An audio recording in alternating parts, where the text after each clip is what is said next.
In his play As You Like It, William Shakespeare wrote this about love. If thou rememberest not the slightest folly that ever did make thee run into, thou hast not loved.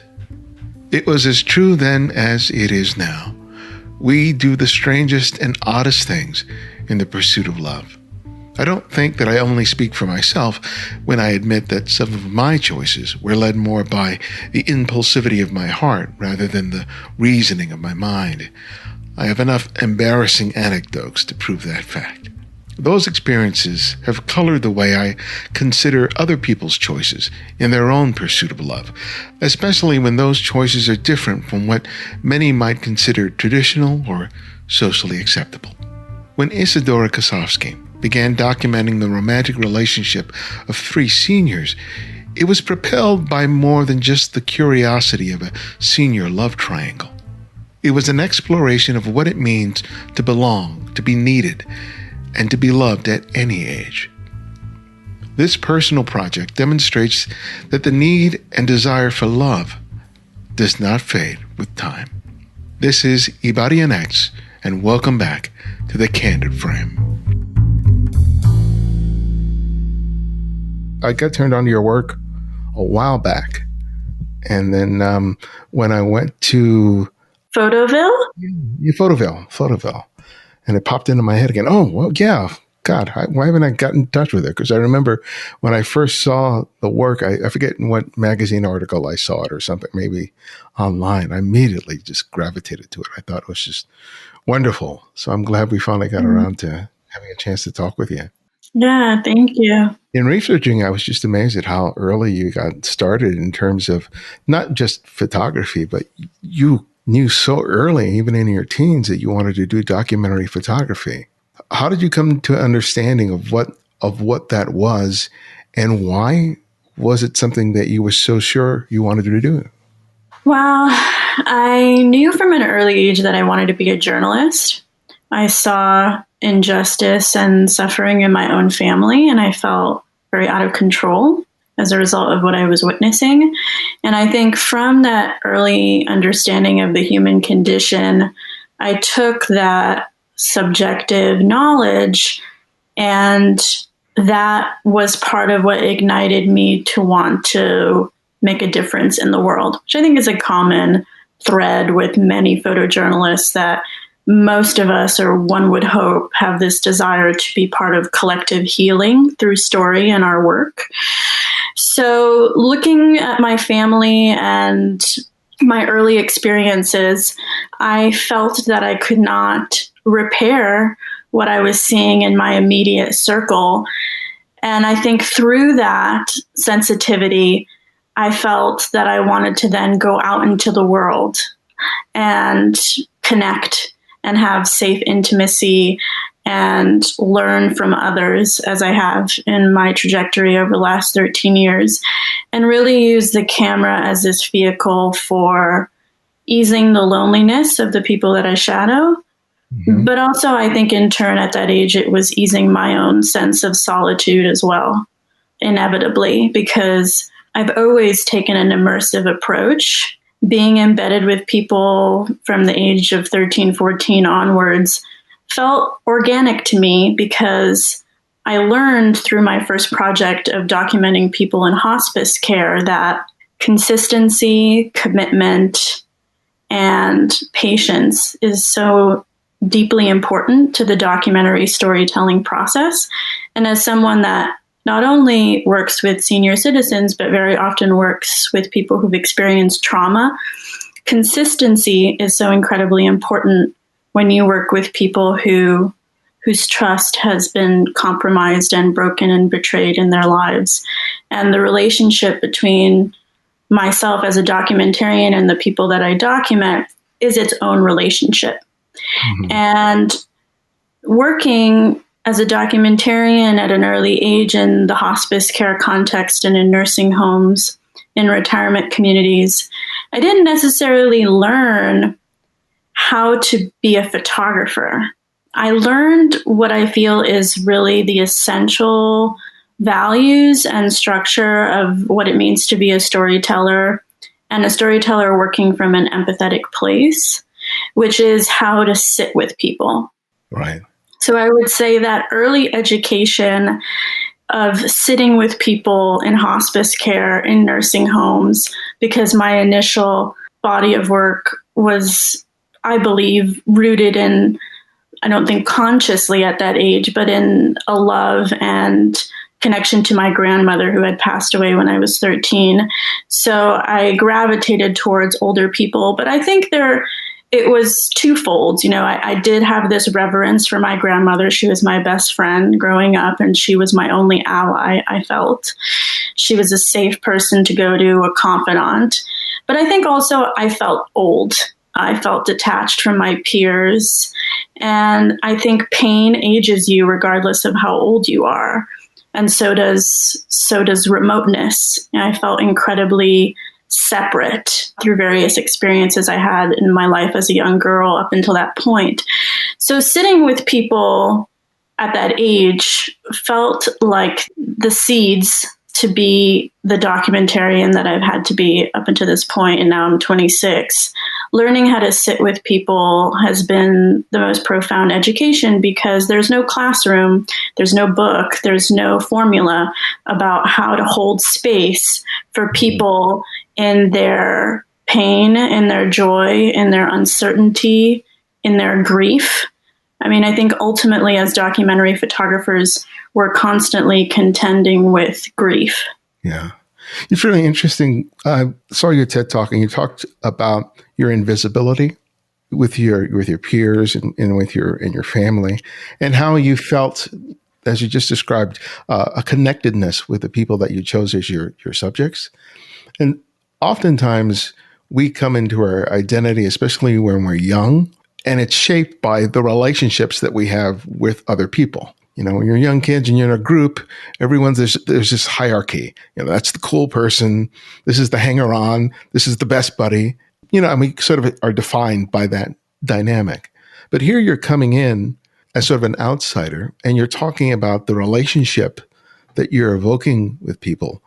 How did you come to kind of understand your relational role with your subjects in terms of your own sense of who you were? I'm kind of meandering with my question, but I think it's an important one to consider, especially when you're coming from that kind of personal experience where your identity has sort of been elusive for you in terms of how it works within a group, but you're placing yourself within another group, and then you're kind of allowed to sort of define it to yourself to a degree. Does that make any sense? Mm-hmm. Yeah, no, I think it does make sense. And I think the way that I've approached, if we're particularly talking about my work with senior citizens and the work Senior Love Triangle that I did about 3 senior citizens in a romantic conflict, I always approached documenting seniors as my peers, actually. So working with seniors, and this comes as a surprise to many people. Oftentimes writers ask me, well, weren't, for example, Jeannie, Will, and Adina protective of you? And I said, well, no, they weren't. They never referred to me as a granddaughter. I certainly didn't feel that way. And that was very much the case across the board with the many elderly individuals that I've shadowed. I attempted to approach them as a peer, and they then in turn approached me as such. And that so much comes from this nonverbal communication that emerges between myself and the people that I document. There is a language to empathy that goes beyond words. And that ineffable, familiar, unfamiliar feeling that I get when I first see the person that I know I'm going to document for years as a long-form documentarian, that initial intuition is at once mysterious but precise, because I know within a few minutes that I'm going to shadow that person for years. They show me through our relationship answers to fundamental questions that I've held, and perhaps sometimes leave certain questions unanswered because perhaps some of my questions about love and intimacy and being in relationship with others and yourself have more than one answer. But oftentimes the people that I shadow, I wouldn't even say often, I would say every time I document someone for a long period of time, I know immediately that I'm going to know them indefinitely. And the way that I work is that I start a relationship with someone. Most of the time, I'm not photographing immediately, but I'm just getting to know them. And it's through that relationship and the safety that comes from their continual exposure to me and my presence continually in that space. That's the point where they start to forget that you're there. And that actually does happen. To people who are not documentary photographers, that feels absurd and unnatural, but it's very real. I have gone to people that I've shadowed for years and shown them photography taken over a period of time. And they'll say, wow, I don't remember you taking that photo, because they're so immersed in the moment of their lives, their space. That was very much the case with Jeannie, Will, and Adina. They really weren't concerned with my photography, actually. They were so consumed with their dynamic, with their daily lives, with conflicts that were coming up amongst them, that the photography was, a part of who I was, but it wasn't a point of distraction for them. And that very much comes from an immense time investment in just being with the people that you're shadowing. I truly believe that there's no such thing as wasting time as a documentarian, because life is your studio. And even if you don't take a photo on a particular day, that doesn't mean that you lacked purpose, because the process of documenting someone, it inevitably nourishes your soul, right? And all the distractions of being a young photographer that I often hear about now that I teach, these concerns around publication and acknowledgement and accolade. As someone that spent so many years with older people, I can tell you that those people don't care about those things when they're 80 and sitting in a retirement home. And that has been enlightening for me to reflect on, even in this time of isolation for many of us, which is, what will we carry with us in our souls when we reach a point where we have to just sit with ourselves, which many of us just try to avoid throughout our lives. I mean, we're constantly bombarded with distraction and escape, and rightfully so. Many of us don't want to sit with ourselves. It's so uncomfortable. And I think that discomfort inevitably comes up in the relationship with the people that I shadow, because you have to teach yourself and acclimate yourself to being uncomfortable. And I think that my initial experiences in institutions documenting people generations behind me has taught me that discomfort is obviously an inevitable part of growth. And the discomfort that I felt initially working in institutions has grown into, hopefully, an ability to just leave room for the grace of the people that I shadow, for them to be able to just be who they are in front of me, uninhibited by my presence. How did you meet the three that you ended up focusing on for those years, and is the subject of your book? So when I was a freshman in high school, I was in a French cafe. I'm half French. And I went to a French cafe in the morning because at that point I wasn't going to school consistently. And there were truancy officers around LA County that would check in and see whether certain students were going to class. And oftentimes students would loiter in areas that were obvious to law enforcement. But I went to a French cafe owned by an acquaintance of my mother who was French. And I would sit in that cafe with my camera at that point. I think at this point it was about maybe 6 months or a year that I had started photography. I picked up a camera when I was 13, and I knew it's what I wanted to do with my life. I mean, I remember holding the camera in my hands and saying, this is going to be the greatest love of my existence. And it still is. I mean, it was an immediate marriage, and I held the camera and I just knew that it was going to be this portal to endless adventure and inquiry and challenge. So 6 months to a year later, I was sitting in this French cafe. I had already spent hours perusing books at Arundel, which was an art-ish bookstore, photo bookstore on Beverly Boulevard in Los Angeles, which no longer exists. It's now a makeup store. So where I used to sit and peruse Kudelka and Eugene Smith is now where you can buy papaya face scrub, unfortunately, for better or for worse.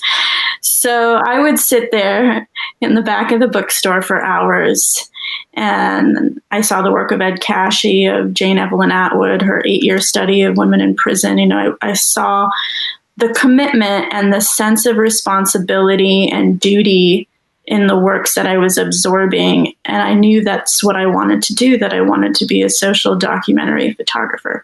So from that self-taught education in the bookstores and online, extensively looking at photo essays, I realized that I needed to create work around a central theme or about a given community. And because I had always had a certain outsider subjectivity, I was definitely drawn to people in public spaces who were disenfranchised.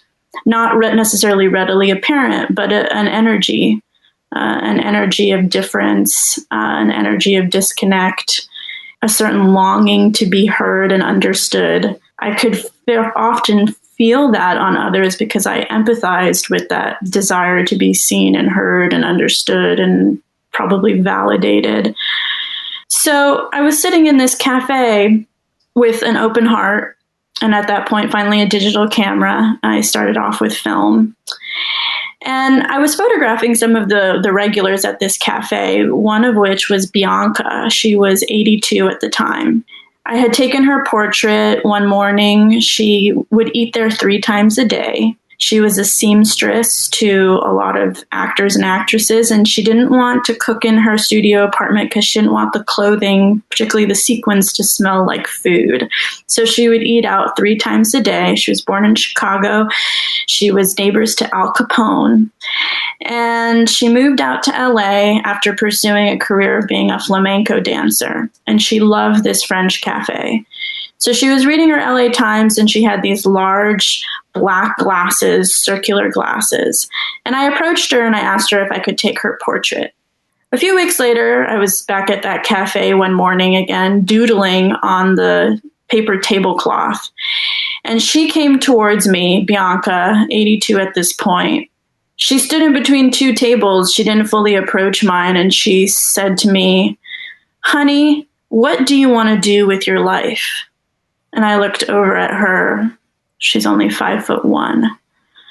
I glanced over. She had her hand on her chest, and I said, I want to be a documentary photographer.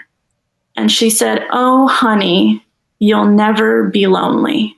Wow. And that was the beginning of a 13-year relationship that continues today with Bianca. Shortly after connecting with her there, she ended up in a retirement home. She was starting to have the beginnings of dementia. So she left her studio apartment, most of her belongings, and moved into this residence in East Hollywood, a converted hotel from the late 30s. 2 really beautiful brick towers with a lot of history. So inevitably, I went to see her probably every Friday to document her life at this retirement home. And this started freshman year of high school. I was 14.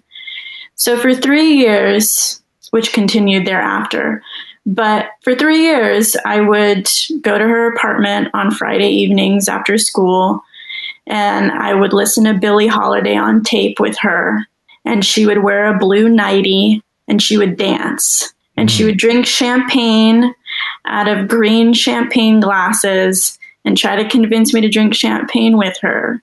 And I'd fall asleep.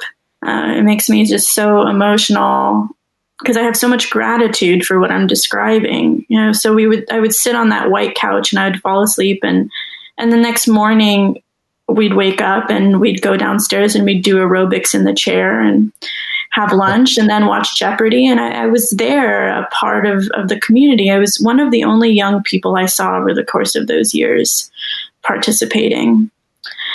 So 3 years into documenting her, at that point, I had turned 17, and I was sitting with her in a dining area. She was eating turkey with gravy. I think it was a Thursday night. She was sitting next to a guy named Bill. And Bill was hitting on Bianca, but Bianca really wasn't interested in Bill. Bill said he was a film director, but we couldn't find his films online. She wasn't impressed.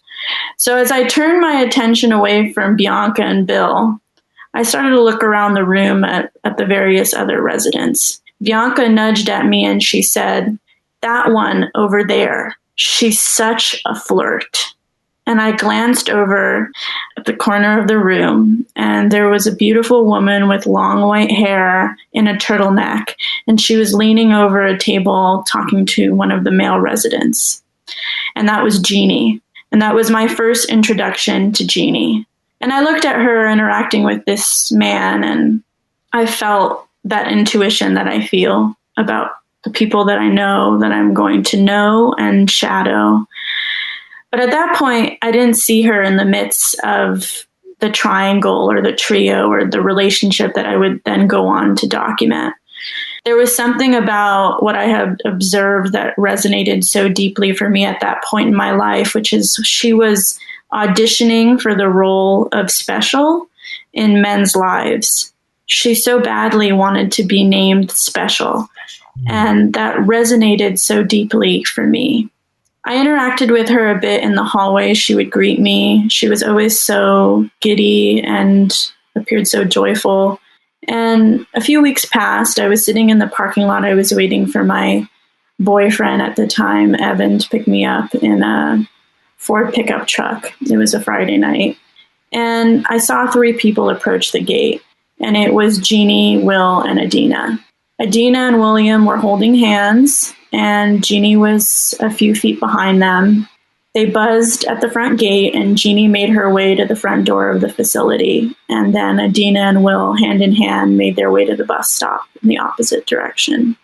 When I watched Jeannie walk up the side of the building to the front door, I felt longing and desire and loneliness in the way that she moved away from Adina and William. And I felt this immediate connection to everything that I had just witnessed. And I knew just from observing them that there was some kind of romantic conflict going on. So I spent a few weeks observing them from afar. They would gather in the dining room. Adina lived in another facility. What happened was William was living in a facility with Adina. He was then asked to leave that facility because he was not permitted to reside with Adina in her apartment. So they evicted him, and then he looked for another place to reside, and that's when he moved into the retirement home where Jeannie lived. And on his first day, he met Jeannie. He already had a relationship with Adina for a number of years. Not wanting to break up with Adina, he continued to have a relationship with both women and then eventually introduced them to one another. What was the response when they discovered that they were sharing him? Well, Adina had more of an open-ended view of what a relationship constitutes, looks like, and Jeannie had a more traditional view of how a relationship is supposed to manifest and what needs, wants, and promises should be fulfilled. So initially, Jeannie was against the notion of sharing William.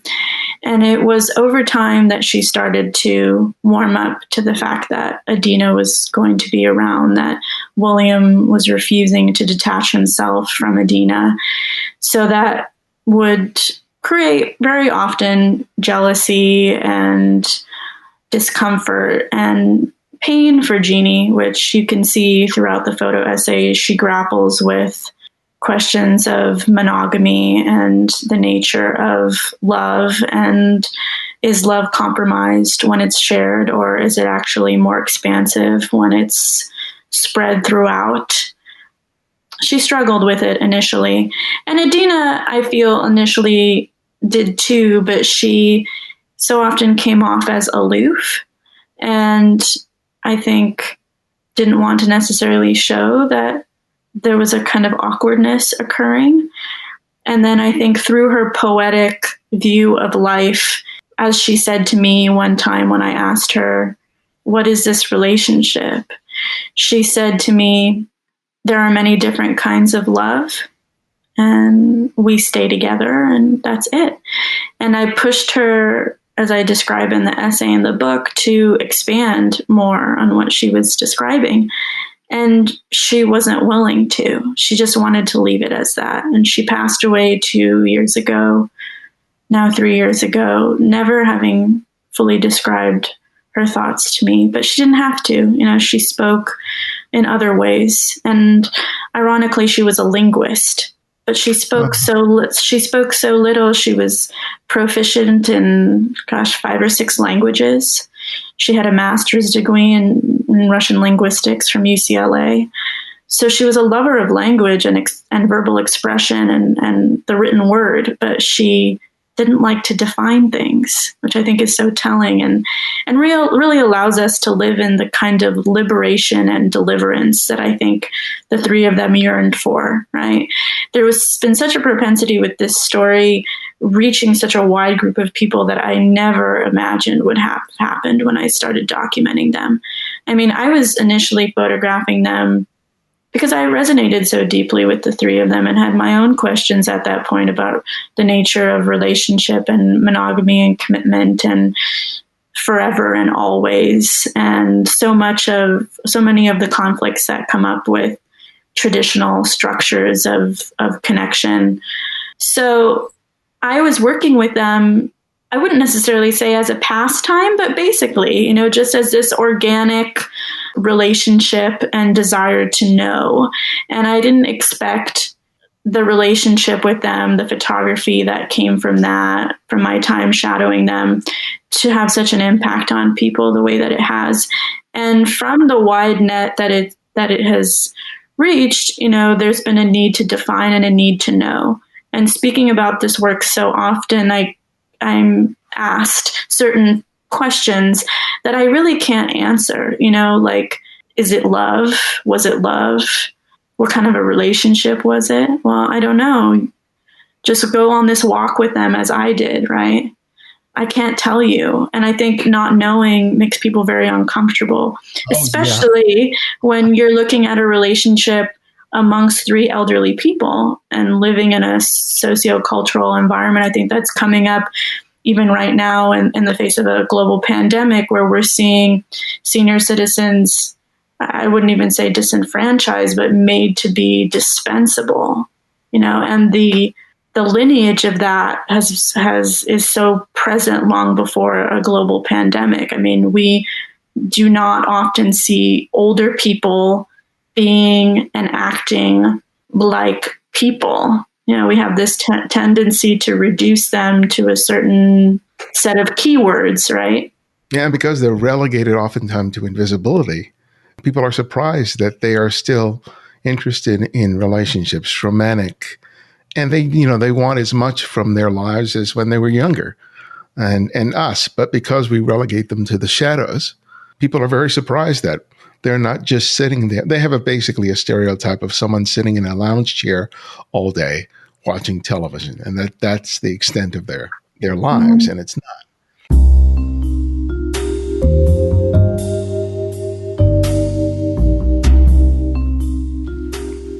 Being able to produce this show while being relegated to my house is a saving grace for me. While I have my normal work to occupy my time, it's being able to sit down with a guest during the week that livens up my day and keeps me from going a little stir crazy. And I hope that listening to the show helps make your time at home easier as well. I can't thank you enough for being a listener and for the kind words many of you have sent me over the past few weeks. Along with your words, your financial contributions are helping us tremendously. Your regular donations reduce any anxiety I might have about meeting the cost of production each month. So thanks to the many of you who continue to support the show. And if you haven't already, and you can, please consider contributing to our Patreon effort. By contributing just $5 a month. You're helping us to do so much that we wouldn't be able to do otherwise without you. Join us today by visiting patreon.com/The Candid Frame. Thank you.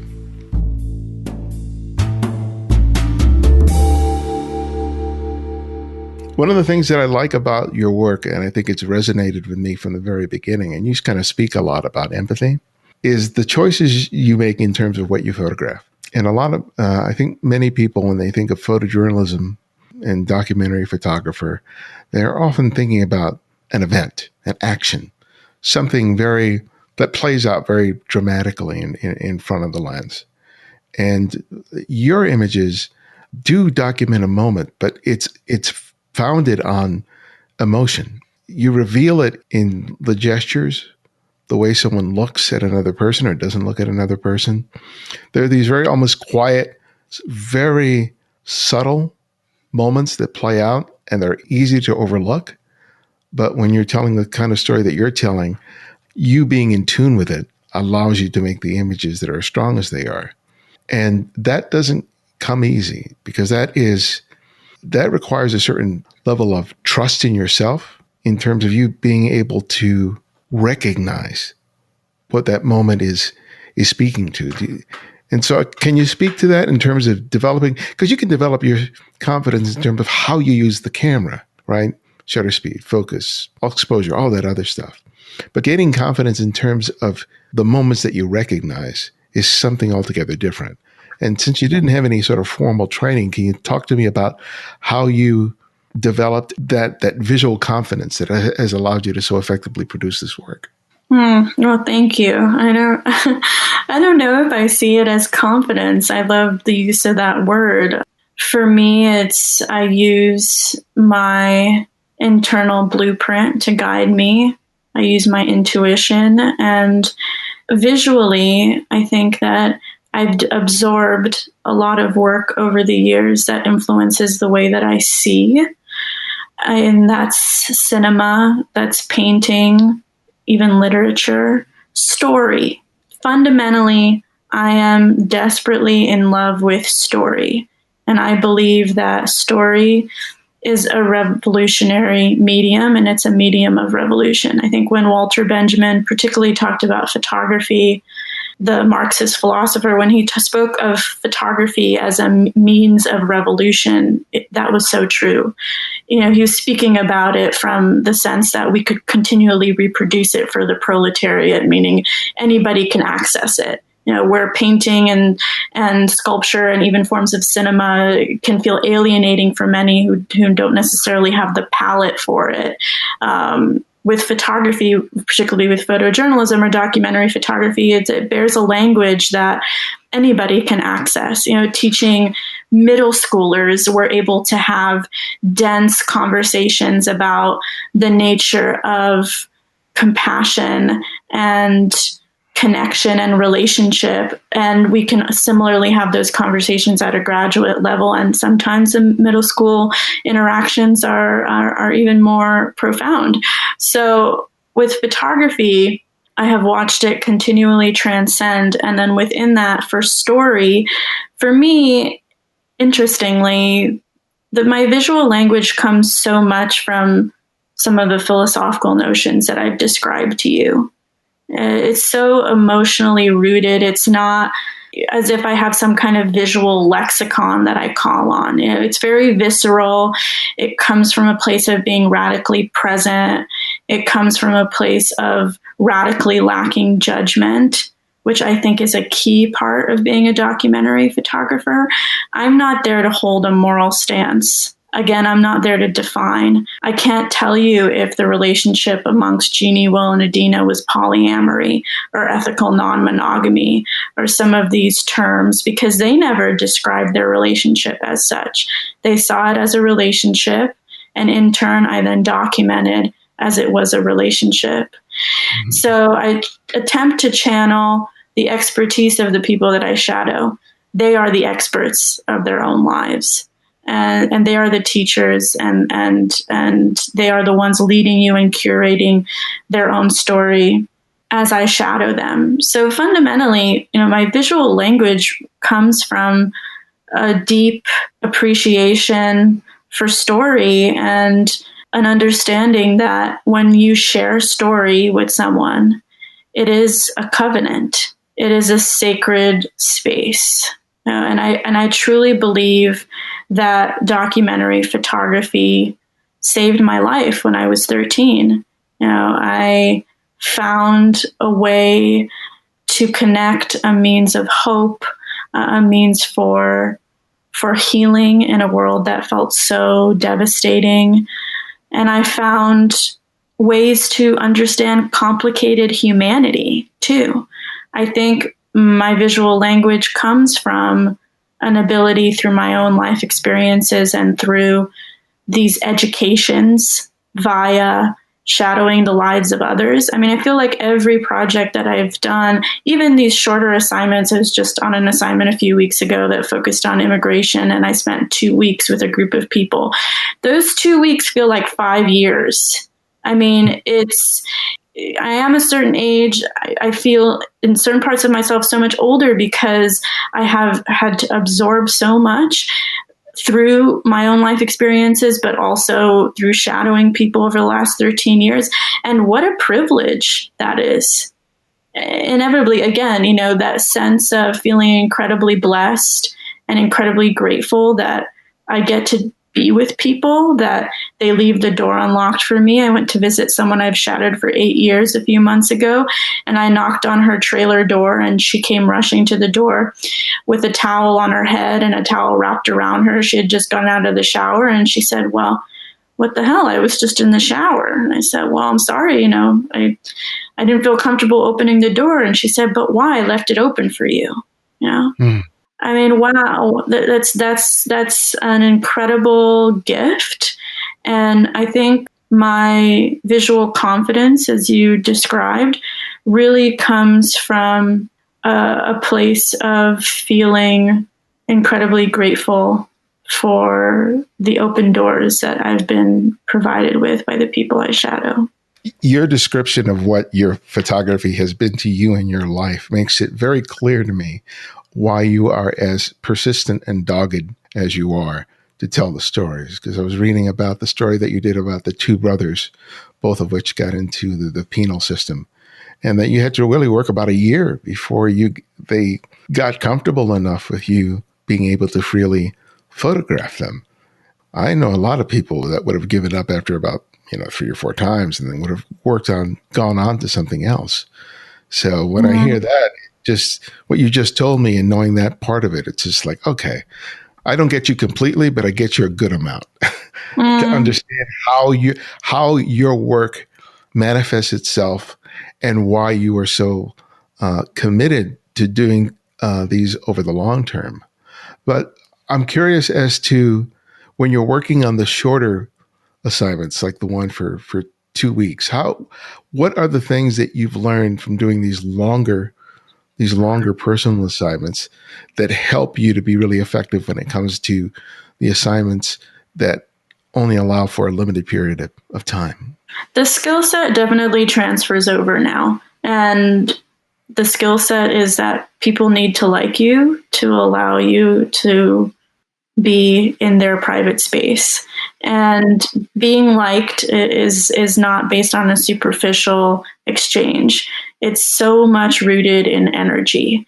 And more recently, with the shorter assignment that I did, I had to enter people's homes and hope that they would acclimate to me fairly quickly. And that did happen. And that was because of the years I believe that I've spent working on my spirit. The people who you shadow, whether it's for a few weeks, and I'm actually still in touch with all of the people I just shadowed for the most recent assignment, but whether it's for a few weeks for an assignment or 10 years, people know when you're real, and they know it quickly. This notion that the photographer selects the subject is so incredibly problematic. I mean, I think it comes from a colonizing, white, heteropatriarchal approach to storytelling, that's not aligned with seeing story as a covenant, like I described, but is more rooted in taking versus giving, right? And being a listener. Being a listener, I feel like listening is 90% of documentary photography and 10% is executing story. And I don't only mean listening like I'm sitting on your upholstered couch listening to you describe your life for a few hours. I mean listening with all of your senses, paying attention, being, like I described, radically present. The people you're shadowing, when you initially walk through that door, they're watching you as you watch them. Yeah. And a young woman that I shadowed, I have been shadowing for quite some time. Her partner asked me, how did this all come about? How did you connect with her? And I said, well, I saw her walk into the room and I just knew. And she said, yeah, I picked you too. Mm. Wow. Right. Yeah. It is a reciprocal choice.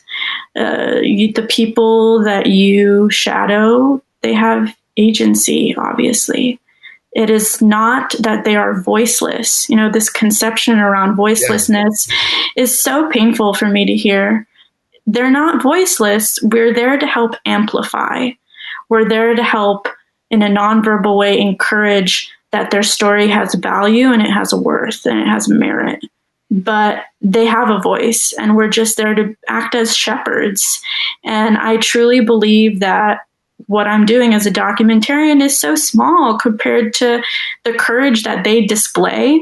Everybody that I've shadowed, I've been documenting a woman for 2.5 years in New Mexico for a work that has yet to be published. It's still in progress, where I'm looking at the impact of complex PTSD, which stems from sustained childhood abuse, how it affects young women and how it has affected this particular young woman's life, her development and her young adulthood.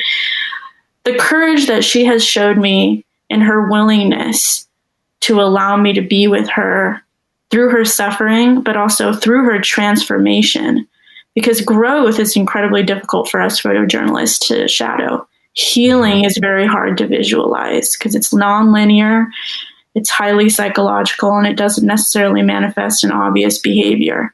Delilah, this young woman that I've been shadowing, her courage to allow me to be there with her is like a life force.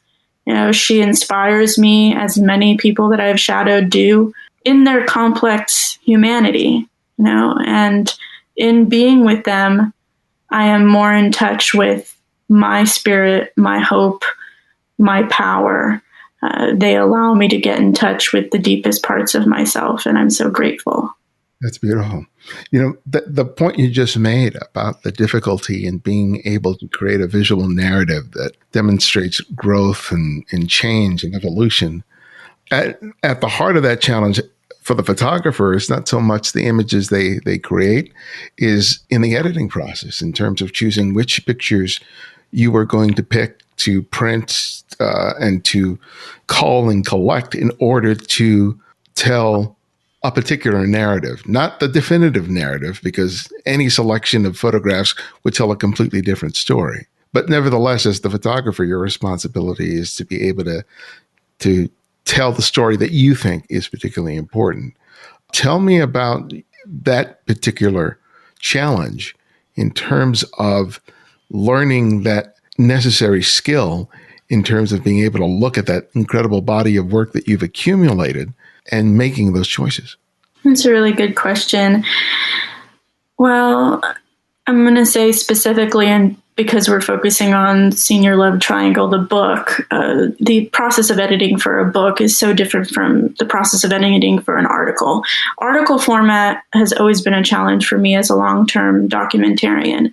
How do you fit a complicated narrative that is occurring over the course of years of somebody's existence in a format of maybe 2,000 words and 15 photos? It's incredibly difficult. And how I've been able to adapt to that occasional heartache, or I would say pretty common heartache that, the continuum of the story isn't honored in article format is that I see it as an excerpt, and I explain it as such to the people that I shadow as well, where this is an excerpt, this is an installation. And it's a particular challenge with the work that I've been doing more recently in the last few years around gendered violence, where it's such an immense continuum. And like I described with this young woman, her transformation and her post-traumatic growth is so incredibly important. Showing a continuum in article format is so hard. So I would say editing for an article is so very different than the process of editing for the book, for Senior Love Triangle, the book. The book for me was so important to make at this point in my experience because Jeannie, Will, and Adina are no longer involved. Adina and William have both passed away. And I felt that the project needed a central home. It had been published in these excerpts, but I felt that we needed to see the spectrum of their experience of one another. So I started editing for the book, and I knew that there were areas that could not be exhausted in article format that needed to be expressed in the book. And I knew I wanted to include their dialogue, for example, because when I was shadowing them, I was writing almost in script format. And the project has now, been adapted into an independent narrative feature film. So it worked out well that I had all of this dialogue in my notes. And I also have now used it for the book, where their conversations are interspersed, where you're basically almost assuming my subjectivity of being on this journey with them, of sitting in on their conversations in the diner or the donut shop or at the street corner or in the retirement home. So editing for the book was this constant interplay of text and photo. And also, with editing for the book, I was able to finally fully give voice to the complex character that William was, right? By the end of the book, it's revealed that there were allegations that he had physically hurt Adina and Jeannie. And I wanted and needed the component of domestic violence to be in the book that hadn't been fully discussed in article format, as the articles were being published on an ongoing basis over the course of their involvement. But by the end of their relationship, these allegations had emerged, and I knew that that was a critical part of the book. And interestingly, that was very much aligned with my emotional experience working with the three of them, where initially I was grappling with questions that I had described earlier around, is it a love story? Is it romance? Is it relationship? Is it connection? Is it companionship? And then finally concluding that it doesn't matter, here is this story, and let people internalize it the way that they want to, and to live in that kind of free space. But then in my life, as a girl, as a woman, love was so often coupled with betrayal. And then now I was seeing that present itself in my photojournalism. And as I described at the book launch in LA, I was incredibly disappointed, at the age of 20, 21, when William was now the aggressor in this story.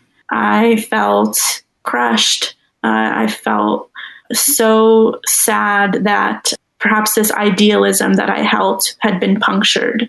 And in the book, I discuss how William is so similar to my father, and how during one of his rageful episodes towards Jeannie on Gramercy and Franklin and in East Hollywood, he was so rageful towards her in this distinct way, that the way that my father was with my mother. And I remember calling my mom and telling her, I just watched this man that I'm shadowing, William, do exactly what Dad used to do to us. I had this deja vu moment where suddenly William and my father were aligning. And then they also, ironically, were both raised in New Jersey, both had such ties to World War II. They were both frozen in time, contending with trauma, where, the bombs went off in the 40s, but they're continuing in intimate partnerships today. So over the course of editing the work, I grappled with my own hindsight in the process of documenting them where I was able to finally look at components that were incredibly important of the story that couldn't really be looked at in article format. And that included, William's mental health issues, the homelessness that he experienced, the relationship between Adina and Jeannie that finally emerged, because at one point, Adina and Jeannie seemed to have a closer connection to each other than they ever had to William. And that kinship and that bond was very important for me to include in the edit for the book as well. And then fundamentally looking at how each of them ended up being with themselves. They were each avoiding being with themselves. But by the end, William was left sitting in his apartment alone. And Jeannie was then moved to another facility and Adina moved out of state. So the utopia, the promised land of the three of them walking into the sunset, having a mansion in the Hollywood Hills, whatever William envisioned, it didn't end up happening. Actually, the voids that they were trying to avoid, they ended up having to sit with all of those feelings in the end. The running could only happen for so long. And another important part of the book was to honor memory through text. I couldn't pull obviously from history prior to their involvement because I didn't know them before they came together as a trio. So it was important through text and interplay of abstract photos to be able to have a nod to their personal histories. And particularly because I believe in the work that I've done, I'm just so often talking through my photos, through the stories that I decide to help tell. I really attempt to look at how it's nearly impossible to disentangle personal history from attraction. The people that we're attracted to, often they mirror wounds within us, but they can also mirror a desire for a better self. It's complicated, right? And the blueprints that we each hold, our personal attractions are very much tied to those. So it was important for me in creating a book that's about intimate attachment to be able to have certain nods to the personal histories of these three people. Considering these are documentary, photojournalism, editorial sort of work, did model releases play a part in any of this? I obtained, while I was documenting them, release forms that indicated, that this was a project that would be published, which they were, all three of them, very aware of, but I requested, their written permission. That's not always asked for by publications, but sometimes it is. I feel just important to have that. And then it also gives you an opportunity to pause and talk to them about publication process and the reach of a given story.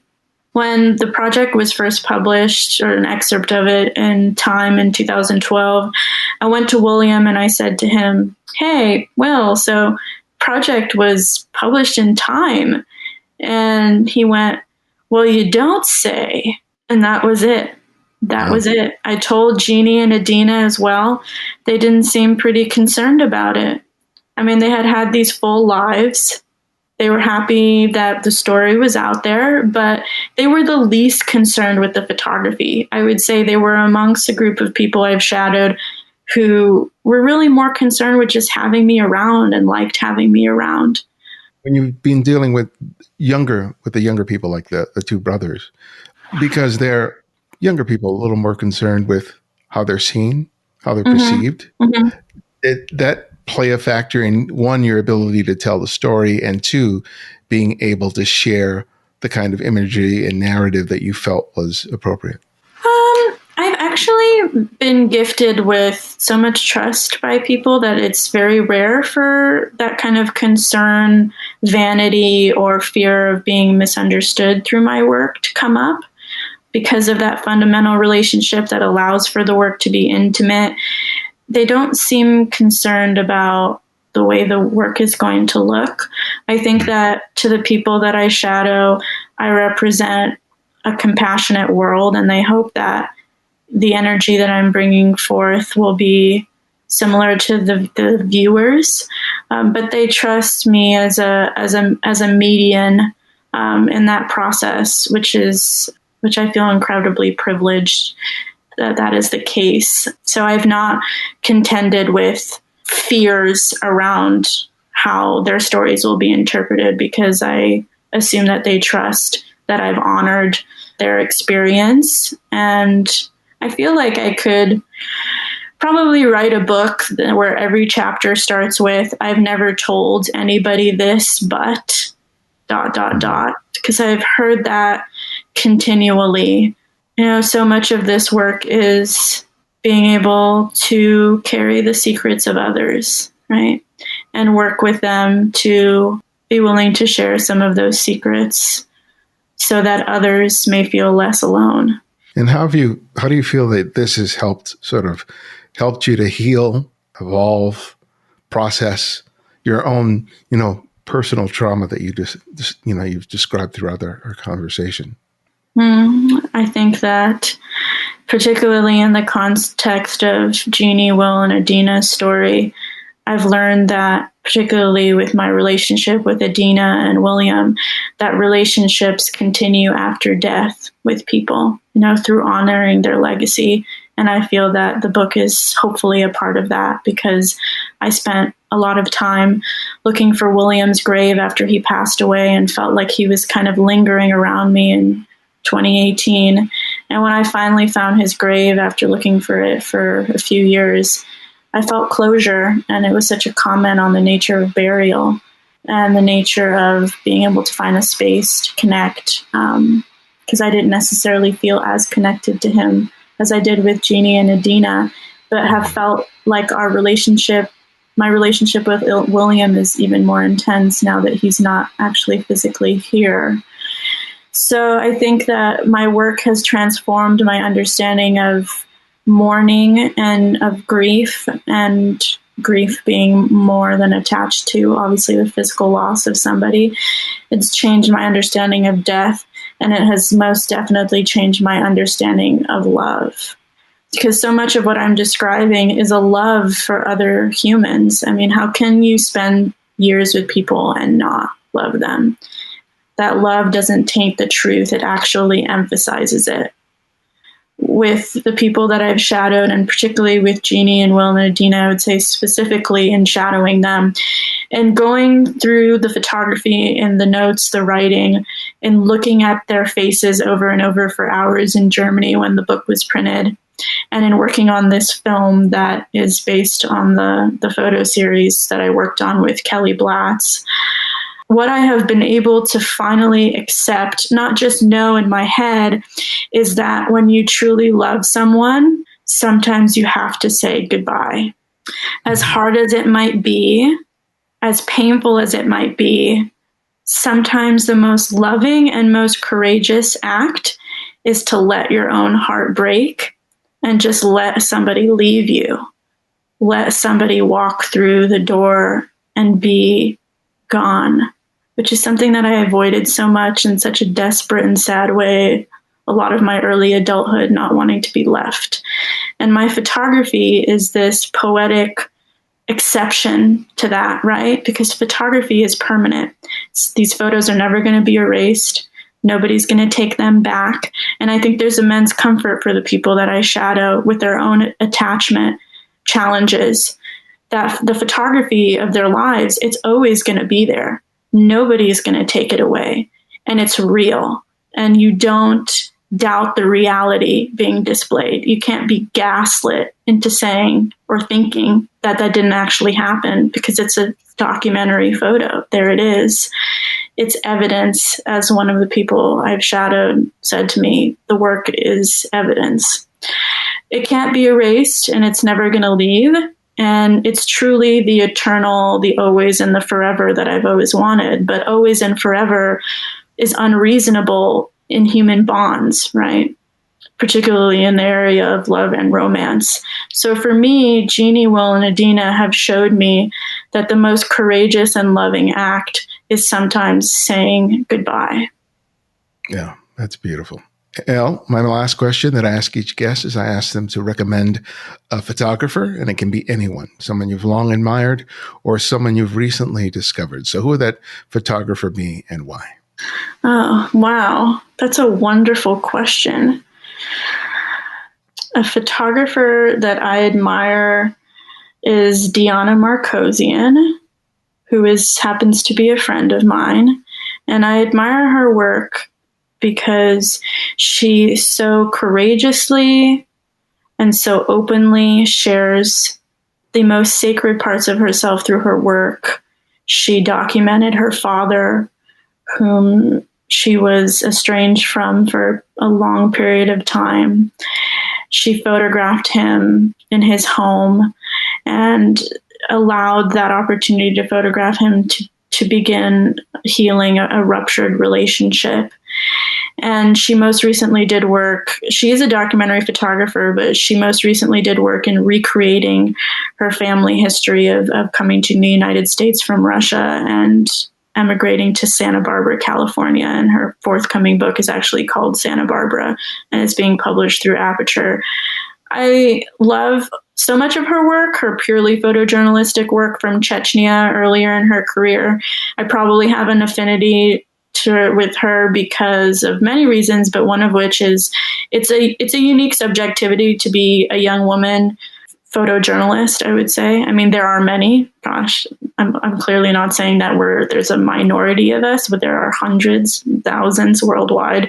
Now with the Women Photograph Collective, we're able to reach out to one another, but starting so young as she did as well, and as Keitra Kahana and a few others, it's a unique experience, and being able to connect with one another is so powerful because, I'm a woman photojournalist, but I also know what it's like to be a girl photojournalist, and I like to feel and believe that it's still the 13-year-old holding the camera that's running the show right now, and I hope she always will be. Thank you so much. It was a real pleasure to talk with you. Thank you.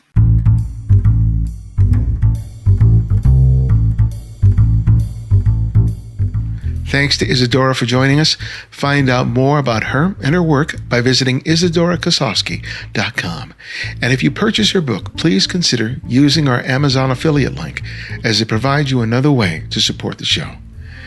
If you're a devoted listener and subscribe to the show, write us a review on whatever service you listen to podcasts.